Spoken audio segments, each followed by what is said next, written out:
This is where the fun begins. Hello there. How's it going? Hey everyone, Hybrid Toy Reviews here, and today I am bringing you the Bandai Star Wars Clone Trooper model kit. Now, I actually got two of these as a Christmas gift way back at Christmas from 1313 Tommy. Thank you, Tommy. Everyone, go check out the 1313 podcast. Tommy does a lot of awesome reviews on that channel, and it makes for some really good content. But today, I'm finally getting around to talking about the Bandai Clone Trooper model kit. Now, this basically builds a posable action figure by the time that you're done with it, but unlike just going and buying a Hasbro product, you actually get to see the ins and outs in the making of the figure, and you understand how everything works. So it's a really, really cool process. So let's go ahead and get into it and see if this is something that you should add to your collection. So, as always, we're going to start by taking a look at the packaging. Now, this looks very much like a model kit. So you have your Star Wars logo up top with the Bandai Namco logo up there. Down below, you have in white text floating above the image, 1/12 scale plastic model kit Clone Trooper, and then something in anime and underneath. Bandai Spirits 2018 made in Japan, and then the Bandai logo there again. Here you have a image of a bunch of Phase 1 Clone Troopers on what appears to be Geonosis, looking really cool, and then a bunch of Phase 2s over here. So this kit actually gives you a Phase 1 and a Phase 2 helmet, and then a really cool feature on the Phase 2 helmet as well. I'll show you as we go around the box. Going on this side of the box, there's a whole bunch of anime writing, a bio about Clone Troopers, actually, which is really cool. You see different eras of clones there. A bunch of information just talking about, how they did design the joints and different angles, and really, really cool stuff. Shows you that the Phase 2 helmet actually comes with macro binoculars, which is really cool. You get a bunch of hands, a bunch of blasters. This side of the box just features the art and names again. You have the art and names again underneath of a sticker. You have some cool art of the Phase 2. Says that it's in 1/12 scale. You have a bunch of directions in anime and English and a barcode. Underneath is just brown cardboard because, as it is a model kit, it just opens up.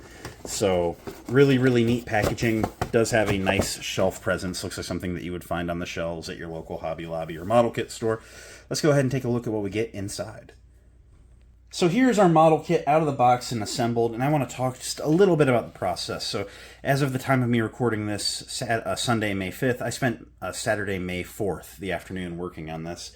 And, I figured it's a 6-inch action figure. There's only so much square footage going on here. I'm going to put on Tales of the Empire, and I will have a Clone Trooper in my hand by the time I'm done watching that show.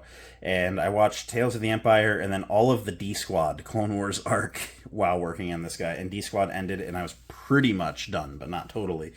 Now, some of that may have just been I've never built a action figure model kit before, but honestly, I wasn't really sitting there staring at the TV a lot. Like, I was really kind of steadily working at this. And I gotta say, I've grown up working on model kits and Legos, and, I'm really good at, give me an instruction booklet and I'll recreate what the instructions say. Like, that's, I'm not like a going slow trying to understand what I'm looking at. The process makes sense to me. So it genuinely took me about 3 hours to build this one.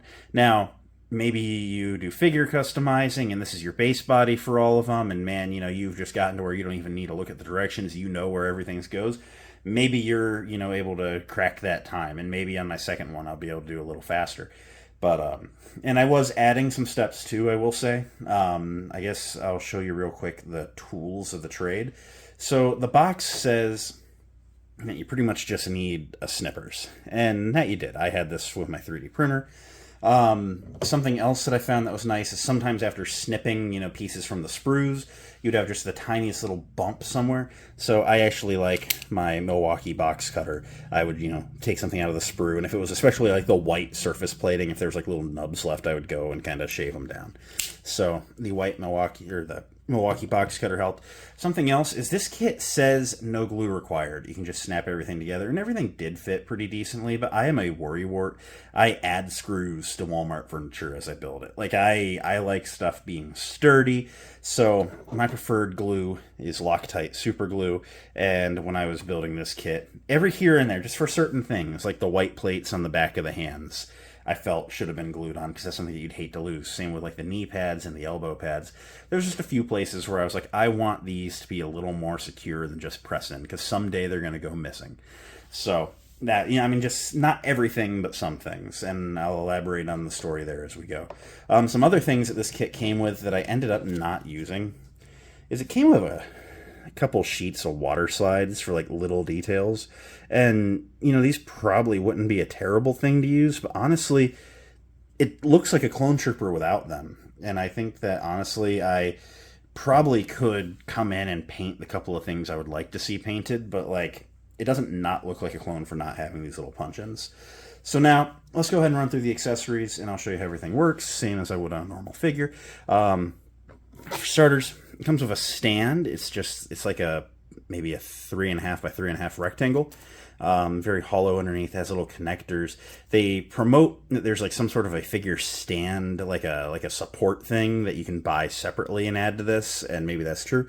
But it has a indentation for a foot, and the foot of the figure actually fits in there pretty snugly. So honestly, as far as stands go, it works pretty good on its own without buying the add-on stuff. He comes with 2 blasters. You have to build the blasters. He comes with the clone short rifle, and it looks really good. It is in all flat black, and again, little things like the blasters I glued, and that was a really neat little piece to make. And he also comes with a long rifle. Now, something that I found is that this plastic makes super glue make that like white cloudy, looking stuff. So if you see like around the bottom there, I used a little bit because this back part of that like hand grip, you have to push on, and I figured I'd glue it on, and it like made that white haziness. So I'm gonna have to come through and clean that up a little bit. But the rifle looks really good as well. It comes with 3 sets of hands. The one that I have him wearing right now are just open, relaxed hands. And then he comes, stand up. He comes with a set of fisted hands just for punching. Comes with 1 for each side. And then he comes with a set of trigger finger hands. And the trigger finger hands are actually a little annoying, but I'll show you how they work. So you can't just shove the gun in his hand. The trigger finger hands actually pop apart. Let me actually turn on my above light. I can't believe I didn't do that yet. The trigger finger hands actually like pop apart to where like the thumb and the lower half of the fingers all come apart. And for him to hold a blaster, and these hands will work on both blasters, you have to like nest the grip inside of the hand and then build the hand around it. So honestly, this is something where now that hand is on that blaster, I'm probably just never going to take it off. That is, the blaster and the hand are one for now on and forevermore. So those are a little weird, a little quirky. It is what it is. Now, as mentioned, this comes with a Phase 2 helmet with macro binoculars. Now, the way that this works is the earpieces actually get replaced. You see, like as I'm pulling on that, it pops off. It does that on both sides. Now, it had these little round earpieces that went in place. Those have been misplaced by me already. They are very, very tiny, and honestly, I'm not using the Phase 2 helmet on this, but it does look really good. It looks very, very close to what we see in Revenge of the Sith, and it's a very decent looking helmet. Something that I'm missing on it is like the blue stripes. And you see you have the indentations there, which throws me as to why you would do water slides, because like how do you get the water slides to lay inside the indentations? To me, it would make more sense to like paint that, like going with like a single hair brush and just fill those indentations with the blue, and then you'd think like you'd have it. So that's kind of my 2 cents there. But it is a neat looking helmet.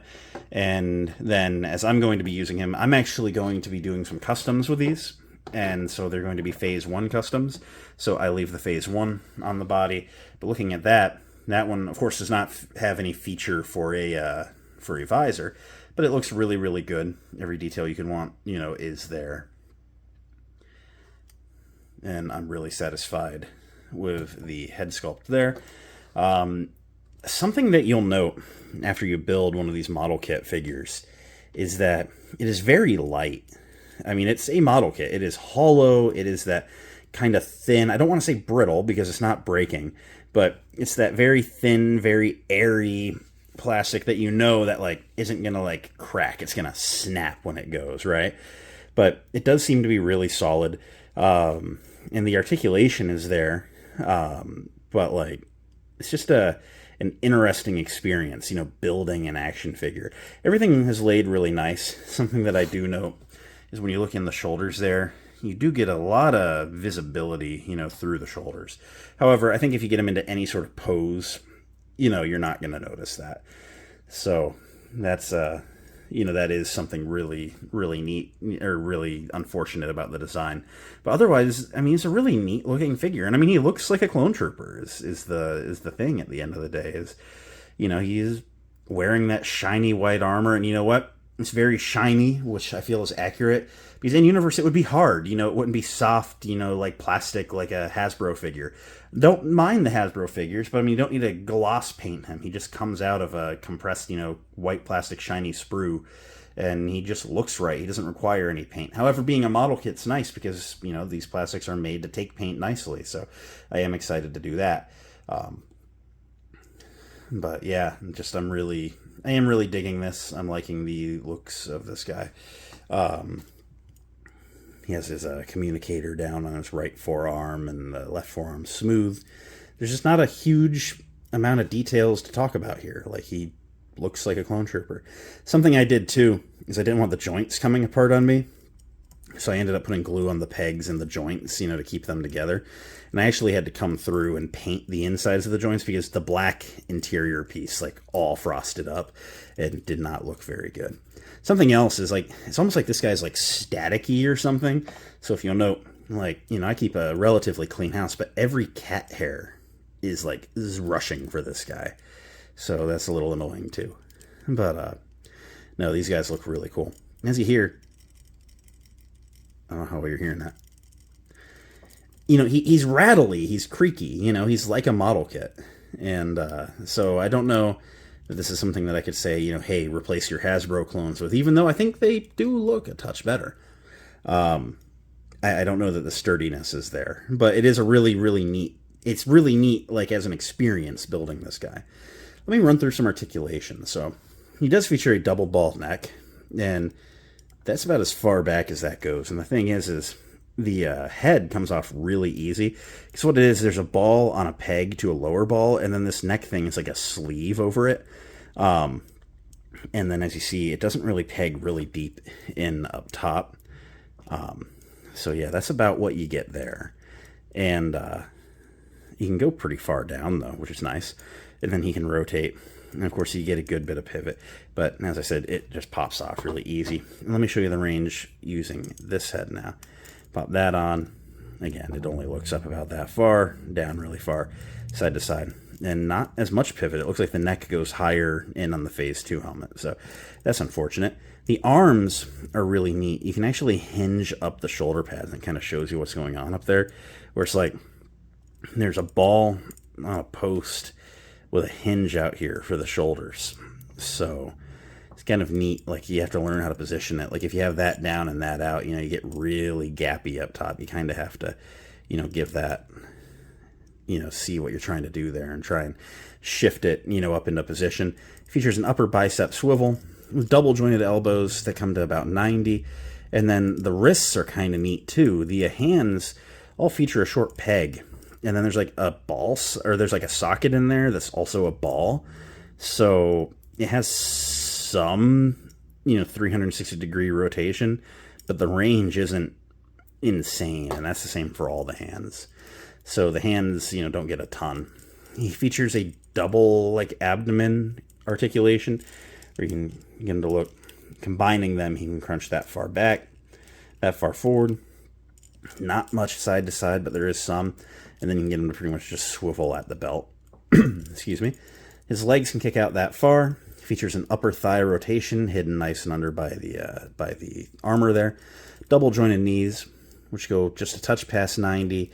And then the feet can point that far down, that far up. And there is a forward-facing pin for rocker in there. And then the whole joint can rotate at the foot too. So that's nice. So yeah, I mean, as far as articulation goes, he is a little finicky, but it's not terrible. It's a model kit at the end of the day. It's not going to play like an actual action figure. But let me bring in a couple of figures just for a size comparison for you. Here is the Black Series 4-pack, Phase 1 clone, or Phase 2 clone trooper from back in the day on the just terrible 2013 body. And then here is the new 2023 Phase 2 Clone Trooper. As you see, you know, every one of them looks a little bit different. The proportions are very similar to the new 23 body. It's not as squat and bulky as the 2013 body. I think that I prefer the Hasbro 23 over this. But that's not a bad thing, because again, it's just a better action figure, but this is a better experience. And then here he is next to the 2013 and the 2020 Phase 1 Clone Troopers. I don't yet have the 2023 Hasbro Phase 1 clone yet. Of these three, the model kit definitely looks the best, but the 23 Hasbro one looks really spectacular from what I've seen so far, so I think it's probably going to end up being on par.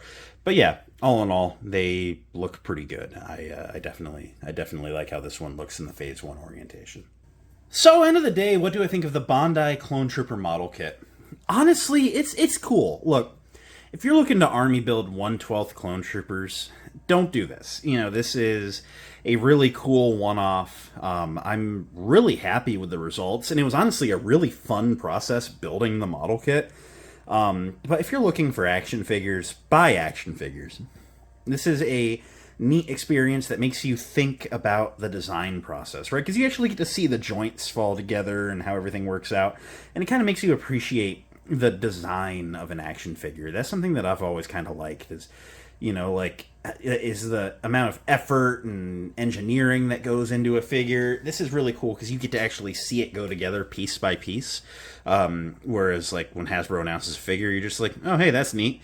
Like, this is, you know, this is actually a little bit of a process, kind of makes you think while you're working on it. And just all in all, it is a very satisfying, fun build. It's really cool. I'm excited to do my customs with the two of these I got. I have to build the other one yet, but you know, it's going to be a really fun video when that comes out. But yeah, just, it's a neat process. I think that if you are a figure collector, you should probably pick up one of these Bandai figure kits just to have a little bit of a fun afternoon, you know, getting a little deeper into the hobby than you normally do. It's a little bit more of a less surface level activity, and I just had a great time with it. I mean, I had a lot of fun making it, and I'm excited to work on it, like I said, and that's pretty well it. It's definitely not a great army builder, but it's a fun experience. So that's it for now. Thank you again, Tommy, for getting me these for Christmas. I greatly appreciate it. And thank you everyone for watching. It means a lot that you did. If you enjoyed, just leave a like, comment, subscribe, all that end of video stuff. You know the drill. And check out my channel membership down below. For 99 cents a month, you too can become an HTR superfan. It puts your name on the end credits of every single video, and it's just a great little way to say thank you if you have the ability to. If not, no worries. I'll catch you next time. Until then, may the force be with each and every one of you, and goodbye.